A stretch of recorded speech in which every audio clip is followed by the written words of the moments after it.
Kerala, a narrow coastal strip in southern India, has long been known as the Spice Garden of India. Its fertile soil and tropical climate nurtured a bounty of aromatic spices.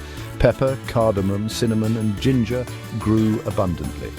These spices were highly prized in Europe, where they were used for flavoring food, preserving meat and even as medicines. The allure of these spices drew seafaring nations to Kerala's shores. European powers, eager to control this lucrative trade, embarked on long and perilous voyages. They sought to establish their dominance in the region. The race to control the spice trade ignited conflicts and shaped the destiny of Kerala for centuries to come. The Portuguese, led by the intrepid Vasco da Gama, were the first Europeans to establish a foothold in Kerala. In 1498, da Gama landed in Calicut, now known as Kozhikode, marking a pivotal moment in history. They sought to establish a monopoly over the spice trade. The Portuguese built forts and trading posts, consolidating their power. Their presence was not without resistance. Local rulers, wary of foreign influence, often clashed with the Portuguese. The Zamorin of Calicut, a powerful local king, fiercely resisted Portuguese attempts to control trade. Despite the resistance, the Portuguese managed to maintain a strong presence in Kerala for over a century. In the early 17th century, a new maritime power emerged on the scene, the Dutch. The Dutch East India Company, a formidable trading enterprise, set its sights on wresting control of the spice trade from the Portuguese.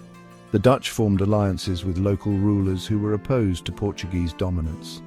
The Dutch were skilled navigators and merchants. They also brought with them superior naval technology. The Dutch ships, armed with powerful cannons, posed a significant threat to the aging Portuguese fleet. The stage was set for a clash of titans as the Dutch challenged the Portuguese for supremacy in the lucrative spice trade. The conflict between the Dutch and the Portuguese culminated in the capture of Cochin, now Kochi, in 1663. Cochin, a strategic port city, was a major centre of the spice trade. The Dutch, in alliance with the Raja of Cochin, laid siege to the Portuguese fortress. After a prolonged and bloody siege, the Portuguese were forced to surrender. The capture of Cochin was a turning point in the history of Kerala. It marked the end of Portuguese dominance and the beginning of Dutch hegemony in the region. The Dutch, now in control of a major port, wasted no time in consolidating their power. They established trading posts, strengthened alliances with local rulers, and began to exert their influence over the lucrative pepper trade. Section 5. Dutch hegemony, trade, treaties and turmoil. The Dutch East India Company, under the leadership of capable administrators, established a period of relative stability and prosperity in coastal Kerala. They streamlined the spice trade, introducing efficient systems of procurement and transportation. The Dutch signed treaties with local rulers, ensuring a steady supply of spices. However, the Dutch were not content with merely controlling the spice trade. They sought to expand their influence and territorial holdings. This brought them into conflict with the Kingdom of Travancore, a powerful kingdom in southern Kerala. The stage was set for a confrontation that would have a lasting impact on the balance of power in the region. Section 6. The Battle of Colachil. The tide turns. In 1741, the simmering tensions between the Dutch East India Company and the Kingdom of Travancore erupted into open warfare. The Battle of Colachil, fought near the coastal town of Colachil, proved to be a decisive encounter. The Travancore army, led by the legendary King Marthanda Varma, inflicted a crushing defeat on the Dutch forces. The Battle of Colachil is considered a watershed moment in the history of Kerala.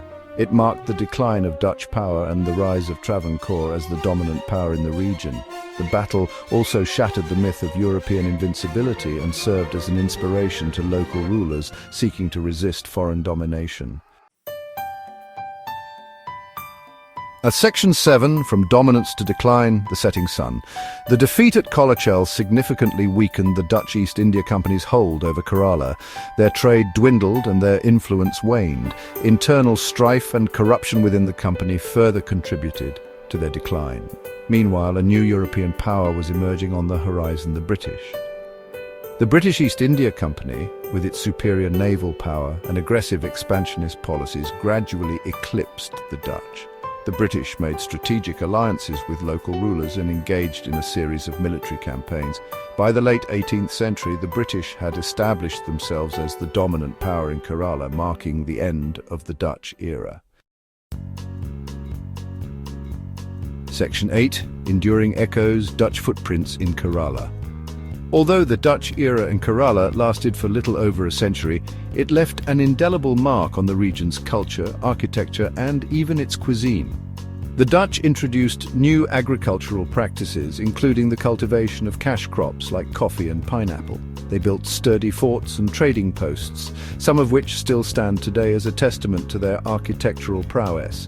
The Dutch language also left its mark, with words like chapal, slippers, and kasara, casserole, becoming part of the local lexicon. The Dutch legacy in Kerala is a reminder of the complex interplay of trade, colonialism, and cultural exchange that has shaped the destiny of this beautiful coastal region. Section 9. Conclusion, a legacy etched in time. The Dutch chapter in Kerala's history, though relatively brief, is a tale of ambition, conflict, and ultimately adaptation. From their arrival as spice traders to their eventual decline, the Dutch left an enduring legacy. Their story is interwoven with the larger narrative of Kerala's evolution, a testament to the enduring human spirit of exploration, resilience, and the pursuit of prosperity. The echoes of their presence can still be felt in the architectural marvels they left behind, the spices that continue to flavor the world's cuisines, and the stories passed down through generations. The Dutch may have left Kerala's shores, but their legacy remains, etched in the cultural tapestry of this vibrant and enchanting land.